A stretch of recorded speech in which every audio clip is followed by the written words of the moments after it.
Alright, today I'm going to be ranking the most popular video game features on a tier list. Since I'm a game dev and this is a game dev channel, my rankings are going to take two things into consideration. The first will be how much it changes the game for the player, and the second will be how hard it actually is to implement as a game dev. Keep in mind that this is my personal opinion, so take it with a grain of salt. Okay, let's start with turn-based combat. I love turn-based combat. Personally, I think it is a really fun way to do combat in a game. Depending on how your battles are set up, you can introduce a lot of strategy and a lot of skill into the battle. There are a lot of games that have this. Think of games like Pokemon, Persona, Metaphor, Octopath Traveler. You could even classify Fire Emblem as turn-based as well. In terms of how hard it is to add in a game, I would say that turn-based combat is easier to add than real-time combat, which we will see later in this list, but it's not the easiest. You do have to develop an entire battle system. Still, I really think that turn-based combat is amazing to have in a game, and for me personally, I'm going to put it in S tier, game defining. That's just what I think. Okay, next up we have crafting. Crafting is kind of the feature where in the game you're collecting a bunch of materials, and in order to get new items, you have to combine a certain number of those materials together. You can think of games like Minecraft. Craft is in the name, obviously, but there's also other games. There's like Terraria, Stardew Valley has crafting. So I think crafting is not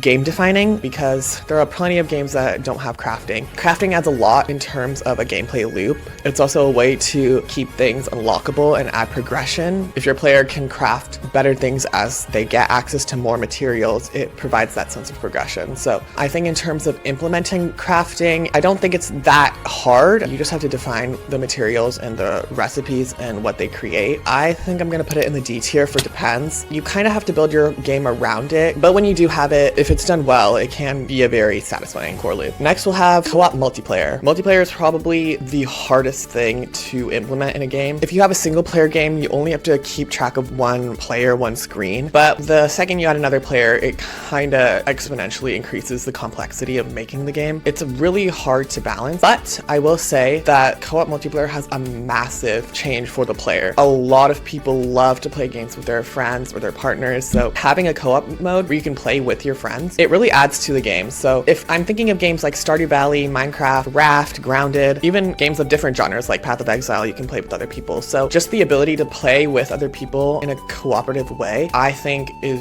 really game changing. Co-op games can also be used if you're long distance from people, so I think I'm gonna put this in the A tier for makes it better. Obviously there's a lot of games that don't have co-op multiplayer, so it's not game defining, and also it is really hard to implement. Yeah, I'm gonna put it in A tier. Full video on YouTube.